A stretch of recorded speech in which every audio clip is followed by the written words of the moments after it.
Congratulations, you have been promoted.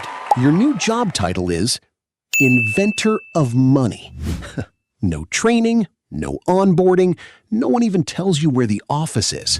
Just you, several billion confused humans, and absolutely no idea what a dollar is. Because right now, there is no money anywhere. No banks, no coins, no credit cards, no crypto bros explaining why this time it's different. Just people holding stuff, staring at each other. And somehow, out of this mess, you have to build the entire financial system civilization is still using today. No pressure. So let's do your job for you. Let's actually sit down and invent money from scratch. And I promise you, by the end of this video, you will understand banks, interest, and debt. Not because I explained them to you like a textbook, but because you invented the problems that made them necessary.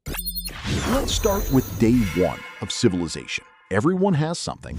Nobody has money. How does anyone get anything? The first idea is obvious.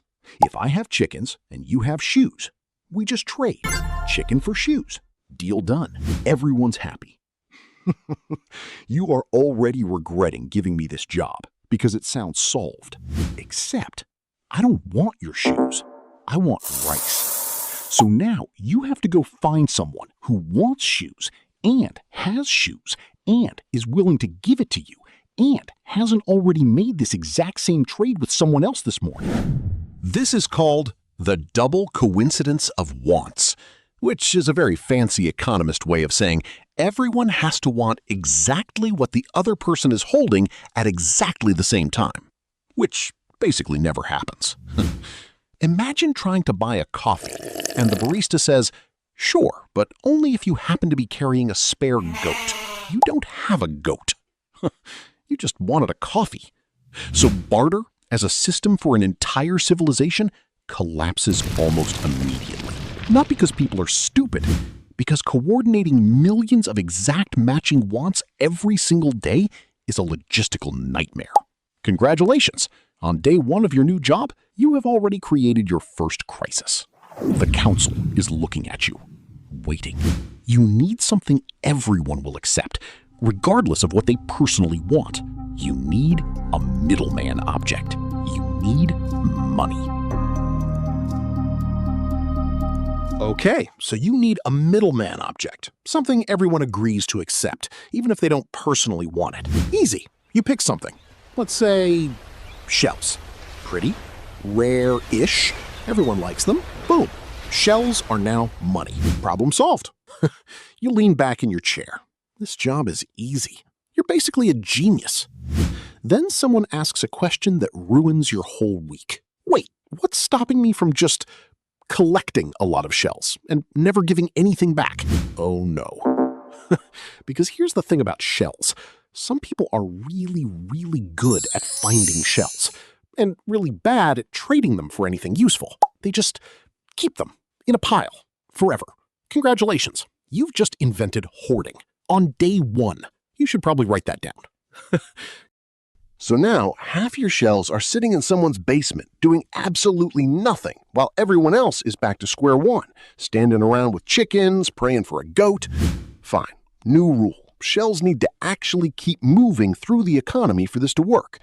But then problem number 2 shows up, and this one's worse. Someone walks in holding a shell that looks suspiciously similar to the ones you picked, except they didn't trade for it. They just found a beach with a lot of shells and started handing them out like they earned them. This is a problem. If anyone can just walk down to a beach and print their own money supply, your shells are worthless. Because worth only exists if the thing is actually hard to get. So now you need 2 new rules that didn't exist 5 minutes ago. Rule 1, scarcity. The object has to be genuinely hard to acquire, not something you can just casually pick up on a Tuesday walk. Rule 2, trust. Everyone has to believe the object is legitimate and that the next person will accept it too. The second people stop trusting it, it's not money anymore. It's just a shell. So you scrap shells. You need something rare, something that takes real effort to get, something you can't just stumble into on a beach. And that's how you land on metal, gold, silver, things you actually have to dig for, melt down, and shape, which makes faking it a lot harder and hoarding it a lot less appealing, because now everyone can literally see how much you have. You've just invented currency. Actual, physical, this is genuinely worth something currency. The council is impressed. You are dangerously starting to enjoy this job, which is exactly when the next problem walks through the door. Because carrying around heavy metal coins everywhere you go is about to become a very real, very annoying problem. Now everyone is walking around with gold and silver coins. Sounds fine, until you actually try living like this for a week. You want to buy dinner? Fine, small bag of coins. You want to buy a house? Now you need an entire wheelbarrow of metal. And it's not just heavy, it's dangerous. Walking through a market with visible gold on you is basically wearing a sign that says, "Please rob me. I clearly won't be needing this." So robberies go up. People get nervous, and nervous people start asking you the same question over and over. Is there somewhere I can just leave this? Somewhere safe? So someone in town, let's be honest, probably the guy who already owns the biggest, sturdiest building, has an idea. Bring me your gold.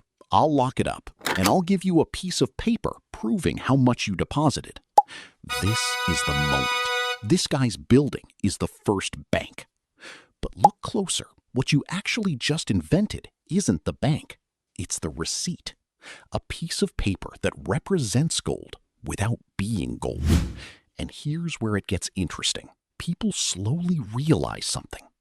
If everyone trusts the paper, why walk all the way back to collect the actual gold at all? Just trade the paper instead. Which means that receipt, the thing that started as proof of a deposit, has quietly turned into money itself. Paper money. Nobody sat down and officially declared this. It just happened because it was easier. This is why paper currency exists. Not because a government invented it out of nowhere, but because carrying gold everywhere was a nightmare, and paper solved that. Now here's the part that should worry you. The guy holding everyone's gold notices something. Most people never come back for their actual gold. It just sits there, untouched. So he starts asking a much more dangerous question. If nobody's collecting this, what if I lent some of it out to someone else? For a fee, of course. And that's the moment banking stops being just storage and becomes something far more powerful. This is why interest exists. And right behind it, this is why debt exists too. So the banker just had an idea. Lend out gold that isn't even being used. Charge a small fee for the favor. Let's slow down and actually understand what just happened, because this is the part most people nod along to without really getting.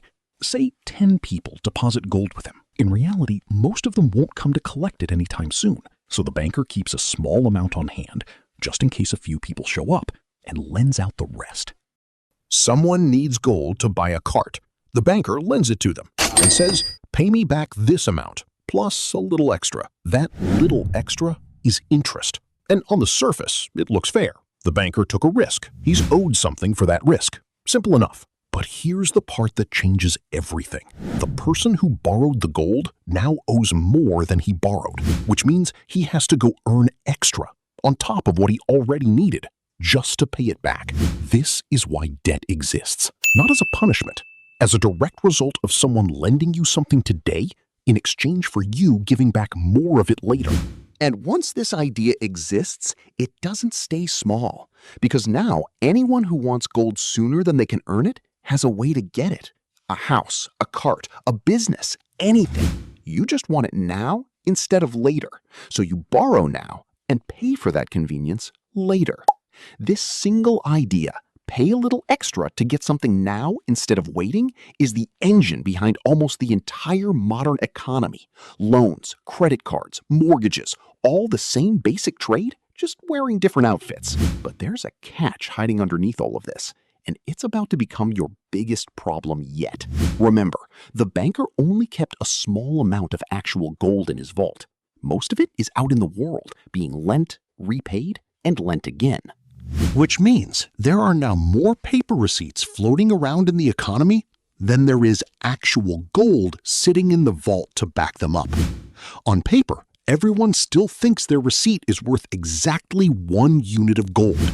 In reality, if everyone showed up on the same day and asked for their gold back, there wouldn't be enough. You just created something civilization is still dealing with thousands of years later. Money that exists without fully existing. Let's pause here for a second, because look at what you've actually built. You started with nothing. No money, no system, just people holding chickens, praying for goats. And in one sitting, you invented currency because barter couldn't scale. You invented scarcity and trust because shells could be faked. You invented banks because carrying gold around was a nightmare. And you invented interest and debt because idle gold was too tempting to just sit there doing nothing. None of this was planned by some genius economist in a room somewhere. Every single piece got invented because the previous piece broke. Which means there's one problem left, the biggest one. The one civilization is still arguing about today. Because right now, there's more paper floating around your little town than actual gold sitting in that vault. And the moment someone realizes that, prices are never going to look the same again. That one's a whole video on its own. So that's exactly where we start, in part 2 of this video. If you made it this far, you now understand money better than most adults who use it every single day without ever asking where it actually came from. Subscribe. Part 2 is coming.